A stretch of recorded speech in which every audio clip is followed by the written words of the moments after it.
I welcome you to 5 Minutes with KeRusso, and I'm grateful for you checking in. What we are doing, if you're here for the first time, and I hope you'll give me 5 minutes, I believe you're going to find it worthwhile. Those of you who are returning, you know that we're sharing things that are important, and you're finding it worthwhile, and I'm grateful for that. What I'm sharing with you is not anything that originates with me. It actually originates with Jesus. That's what we're talking about, is how do you know Jesus and how do you follow him? See, that's the big question. Most people are wrestling with this. Many people are anyways in this world.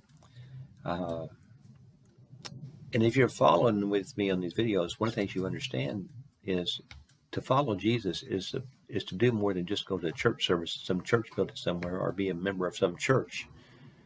Following Jesus is a way of life. It's walking a road that most people are not walking.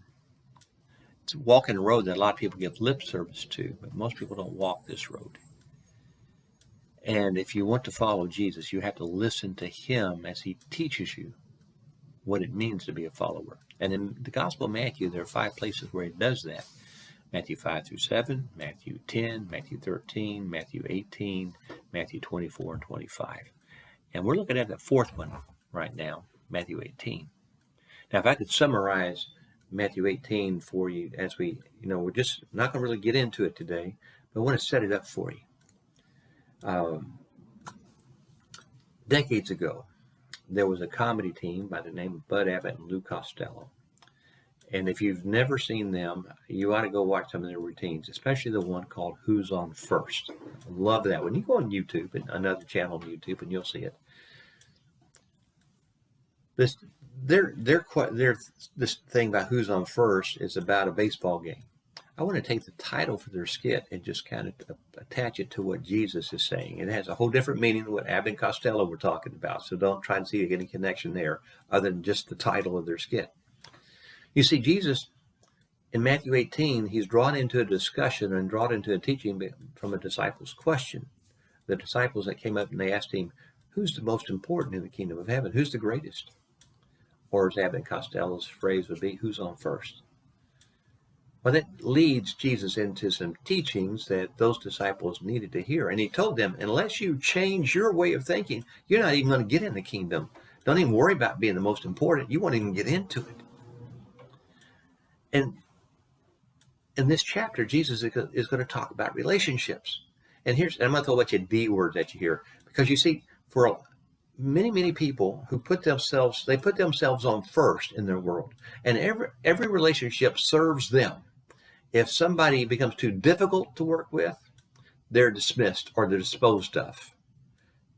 I'm not talking about dangerous. Okay, that's a whole different animal. Okay, but when somebody becomes too difficult or they're too demanding, then you dismiss them.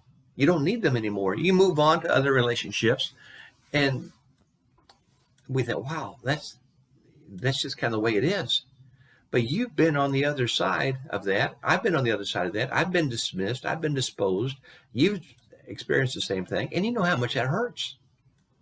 That's painful to go through. And in the world, ever since the days of Cain and Abel, when Cain killed his brother Abel, relationships have been disposable. They become too difficult or too demanding. Then you dismiss them or you dispose of them. Well, in the kingdom, Jesus says that's not how it goes. Because you're not the most important. Don't live like you're the most important. Now, that might be radical for you to hear that because you may have had parents who tell you that you're the most important person, or they treat you like you're the most important person. Or you might have people around you because of your position in life. They treat you like you are the be-all and end-all. And Jesus says, don't live that way. You can't live that way and follow him. You put other people on first. And then he talks about people that we're not inclined to put on first. Children and people who've wronged us. Well, if you look at that, that's something that, whoa, how do you deal with that? How do you live that way? Well, that's something we need to get a handle on. Because in reality, if you look in this world, we are just broken because most people put themselves on first. They treat themselves as the most important, and everybody else is disposable. When you read Matthew 18, Jesus invites you into a new way of thinking, a better way of thinking, a better way of living. And you might think, well, how's that better? Well, it's all rooted in love. And that's what Jesus was about. Love, holiness, and goodness. And he's calling you into that life. So I want to encourage you and invite you to look at Jesus' teachings in Matthew 18. You'll see why it's good to follow him.